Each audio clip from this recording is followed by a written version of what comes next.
The line between cooperation and competition is surprisingly thin. As an example, think about what happens in Thanksgiving.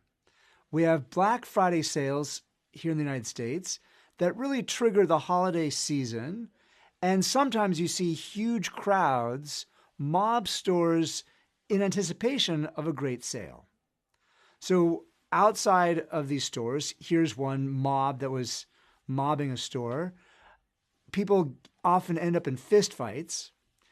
One one particularly sad occasion when Black Friday really took on a different term was in 2008 in upstate New York. There was a crowd of people that had gathered outside of a store. They were literally chanting, "Tear the doors down, tear the doors down," eager to get into this store. Well, the employees had formed a human chain trying to hold the shoppers back. And as the customers stormed into the store, they literally took the doors off the hinges and they ended up trampling Jay Ditmar to death. Now, many of the employees end up scampering up onto vending machines trying to get out of the way. People were injured and, in one case, killed. Now, what's ironic here is that the Thanksgiving holiday celebrates cooperation. We think about the historic cooperation between the early American settlers and the Native American Indians. And here we celebrate this time of family and cooperation. And yet we juxtapose this with these sales and often a big mad rush that creates a lot of conflict. And this occasion in 2008 and that early photo that I showed you before is not an isolated incident. We routinely see this idea of holiday spirit. Here, this Huffington Post headline, shootings, stabbings, and brawls.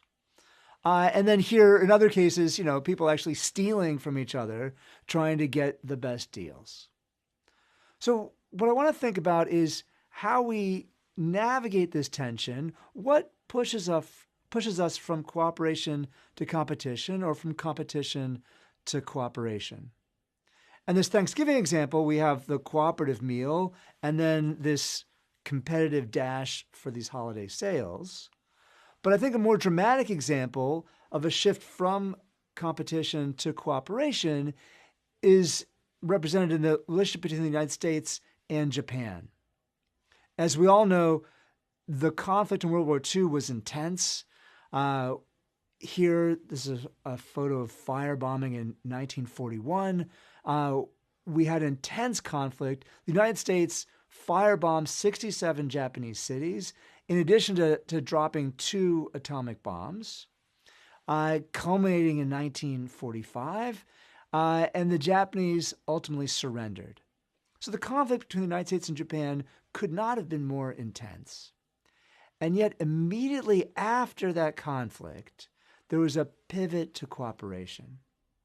And General MacArthur, when they took over in Japan, shifted immediately to cooperation, made it illegal for any American to strike a Japanese person, even made it illegal for Americans to eat Japanese food because there's such a food shortage on Japan. Americans who were there could only eat the American rations.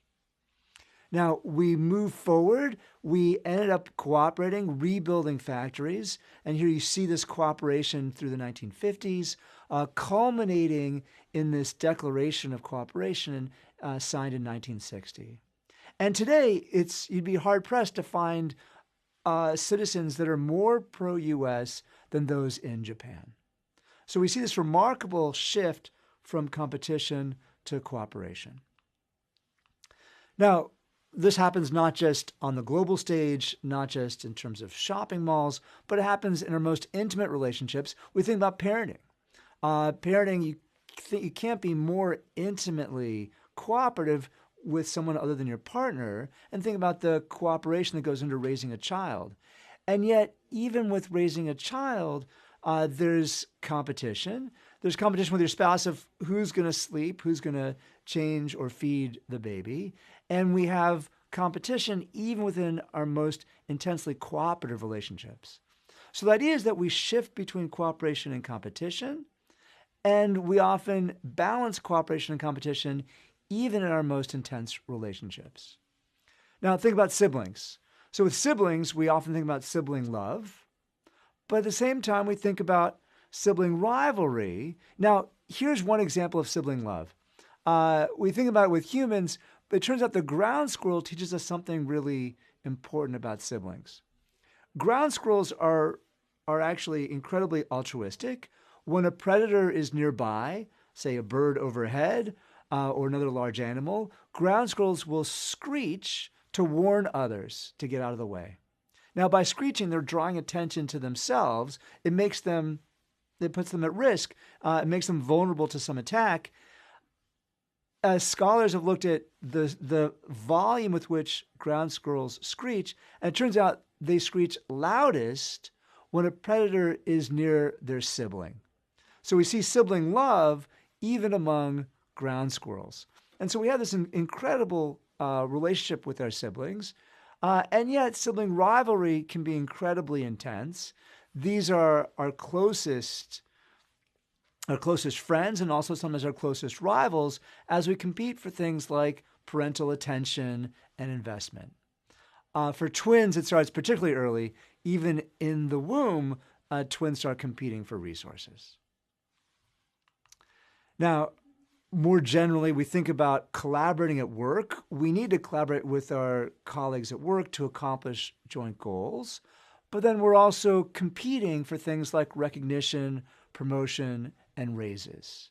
So both at home and at work, we're both cooperating and competing, and we need to figure out how to manage this tension and navigate this balance. So the idea is that we're competing and cooperating all the time, and often within the same relationships at the same time.